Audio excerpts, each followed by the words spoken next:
Nascida em berço cristão, frequentante de todos os ministérios que existia para minha idade da época, eu não tinha noção de quem era Jesus, de quem era Deus e da profundidade que é o Espírito Santo. Eu vivia uma vida dupla, frequentante na igreja todos os finais de semana, mas na escola, com as minhas amigas, com os meus amigos, com o meu celular, eu era diferente. E até que chegou um momento em que eu cheguei para os meus pais e falei: não quero mais saber de igreja.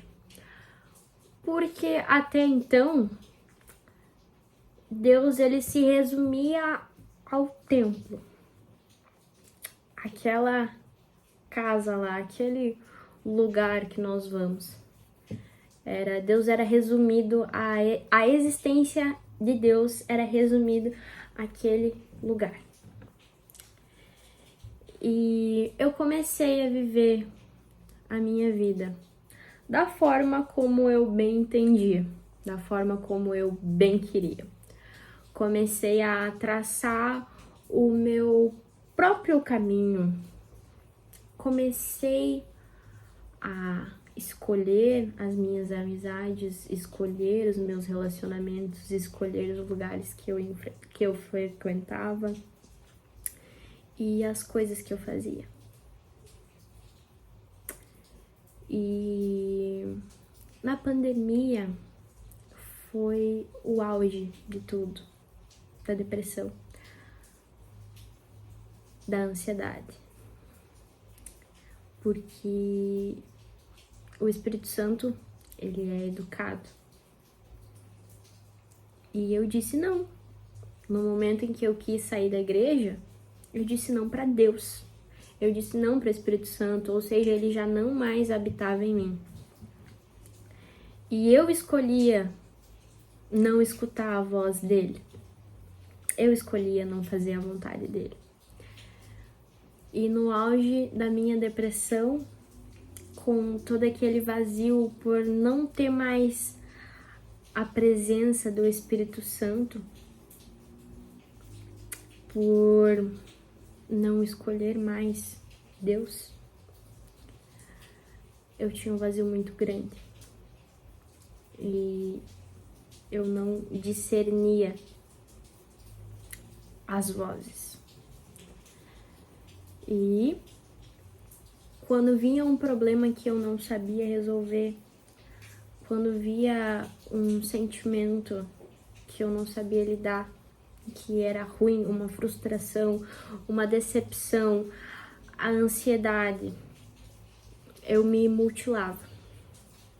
Eu tenho essa cicatriz aqui, não sei se vai aparecer. Calma aí. Essa cicatriz aqui é uma, mas tem também nos meus braços, na minha coxa. E eu digo pra vocês, eu não me matei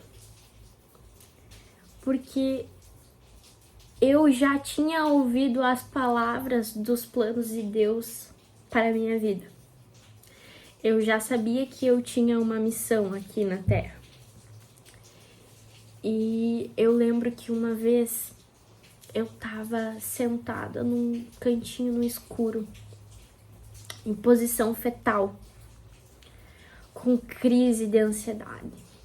E por consequências das minhas escolhas longe de Deus, por não medir a consequência das coisas e pela minha alma estar suja, eu decepcionei meus pais e eu via a tristeza dos meus pais com as minhas atitudes, e eu também ficava triste com o que eu estava fazendo. E eu me sentia um lixo. Eu me sentia um peso na vida dos meus pais, um peso na terra, um peso na minha família. Eu me sentia uma decepção. E eu lembro que eu chorava sentindo todo esse sentimento de não se sentir valorizada, não se sentir amada, não sentir que você está dando orgulho. E eu falava com Deus, mesmo longe, eu falava: Deus, eu só não me mato porque eu sei que tem pessoas que precisam de mim. E isso era algo que o Espírito Santo falava, mesmo muito, muito, muito longe, ele me segurou pelas mãos. Mesmo eu não entendendo a profundidade, ele me segurou pelas mãos. E com isso, eu quis achar uma âncora, já que eu já não tinha mais Deus. A gente sempre tem essa dependência de ocupar o espaço de Deus com outras coisas, seja com amizades, uma carreira bem estabilizada, um relacionamento. Nós sempre precisamos de uma âncora, nós sempre colocamos algo em pedestal, que na verdade o certo é ser Deus e nós sabemos disso. Mas enfim, eu escolhi colocar relacionamentos. E eu coloquei um relacionamento. E eu dei tudo de mim. Porque eu precisava que aquilo desse certo. Eu precisava que aquilo fosse o meu estabilizador. Que aquilo fosse o meu porto seguro quando tudo estivesse desabando. E eu comecei a viver aquele relacionamento e aquilo foi a minha âncora. Mas Deus, quando Ele nos marca e quando Ele tem algo para nós, Ele não nos deixa que a nossa âncora seja outras coisas a não ser Ele. Então foi acontecendo coisas que foi destruindo as pequenas âncoras que eu tinha dentro daquele relacionamento. Foi acabando, foi destruindo, fui me decepcionando, sabe? Quando a escada para subir vai perdendo os degraus e até que não tem mais nada para se segurar. E foi assim comigo. No momento que eu vi, eu não tinha mais nada ali. Nada. Nada para me agarrar. Não sobrou mais nada. E no meio daquilo tudo, eu pensei, no meio de tanta dor, no meio de não ter mais chão, de não ter mais degraus, de olhar pro lado e só ver destruição, de sentir que todas as investidas que a gente deu foi em vão. Eu lembrei do meu Criador. A minha alma lembrou das palavras de vida eterna. E eu sempre fui uma pessoa que gostei de desafios. E eu me desafiei, porque eu nunca tinha conhecido Jesus de verdade, sabe? Conhecido a graça e o amor de Deus. E eu pensei, por que não conhecer Jesus? Porque até então eu tinha tentado várias vezes no meio disso tudo, mas eu ainda tinha muita âncora que não era Jesus, então eu não conseguia me firmar, eu nunca tinha me desafiado a conhecer Jesus de verdade. E eu pensei, eu vou me jogar nessa, de conhecer Jesus, de voltar para a igreja, de fazer certo. Porque até então, como eu disse, eu já tinha tentado algumas vezes, mas nunca tinha passado assim de um mês, de uma semana, talvez, que naquela do calor do momento a gente faz tudo certinho e eu acabava sempre jogando tudo pro ar quando eu via que eu não tinha feito mais nada certo, ou quando eu vi que eu tinha errado, pecado em alguma coisa, eu não tinha aquela coragem de levantar de novo e botar a cara a tapa de novo. E eu pensei, não, eu vou me jogar nisso e seja o que Deus quiser. E os anjos disseram amém. Deus disse amém. Era isso que eu precisava. E eu comecei a conhecer Jesus. E eu realmente me joguei. Sem mais nenhuma âncora. Eu não tinha mais nada. Eu não tinha mais nada a não ser as promessas de vida eterna. As promessas, os planos que um dia Deus revelou uma parte para mim. Então, eu decidi tentar, porque eu já tinha tentado em tantas coisas. Por que não tentar em Deus? E comecei a conhecer Jesus, eu me joguei de cabeça. E foi a melhor coisa que eu fiz. E a graça de Deus, o amor de Deus, ele é imerecido. Deus nos ama sem nós fazermos nada. Porque essa é a identidade de Deus.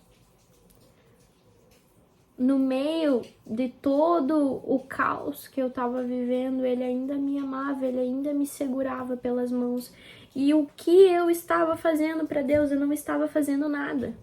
Eu estava, na verdade, negando Deus, negando viver tudo aquilo que ele tinha para mim, negando viver com Deus, andar com Deus. Eu disse não para ele. E ele mesmo assim, ele me segurou quando no canto do meu quarto, no escuro, eu tava me sentindo um lixo. Quando eu disse não, quando eu me mutilava, quando eu decepcionava meus pais, quando eu feria o templo do Espírito Santo, quando eu dizia não para ele de todas as formas possíveis, eu resistia a ele. Ele me segurava, ele me protegia, ele me livrou de laços de morte, não só de suicídio, mas também de laços de morte.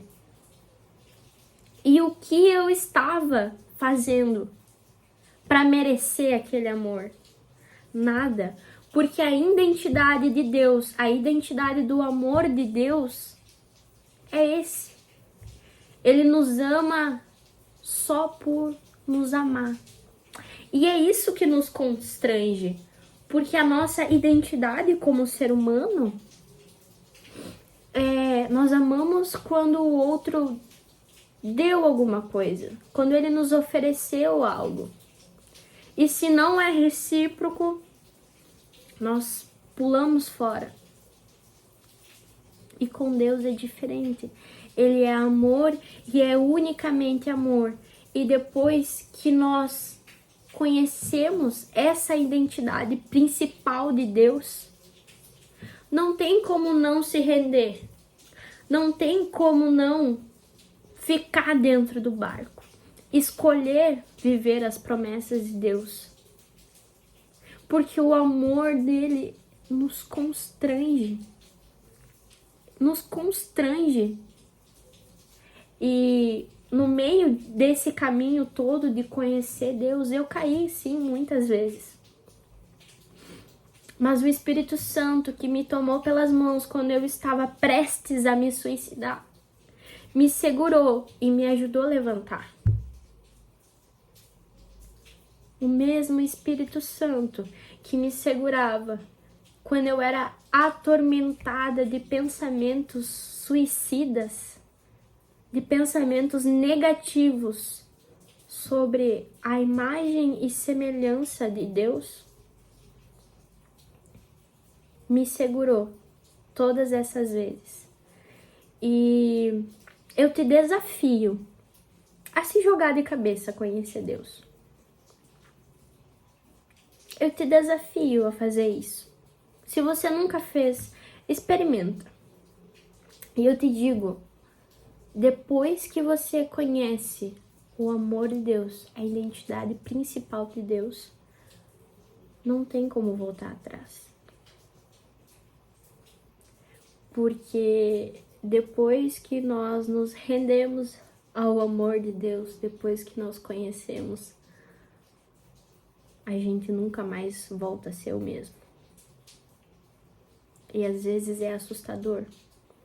Às vezes, nesse processo, Deus traz à tona todos os traumas, todas as feridas que estão infeccionadas. Ele aperta para sair o pus. E a gente sabe que quando a gente tem uma ferida infeccionada, ela dói muito. Dói muito. Quando tem uma ferida infeccionada, dói. E quando encosta, então, nem se fala. Mas Deus, pela misericórdia dele, ele tem essa coragem de apertar a nossa ferida para que ele possa passar o remédio. O metiolate, né? Quando a gente caía e ralava, nossa mãe passava o metiolate e era ardido. Mas depois estava curado. Depois aquele machucado estava curado. E nenhuma dor que Deus traz à tona, nenhuma ferida que Deus traz à tona é em vão. Porque se Ele trouxe à tona, é porque Ele está curando, é porque Ele vai curar. E com isso eu te desafio a ser constrangido pelo amor de Deus. Graça e paz.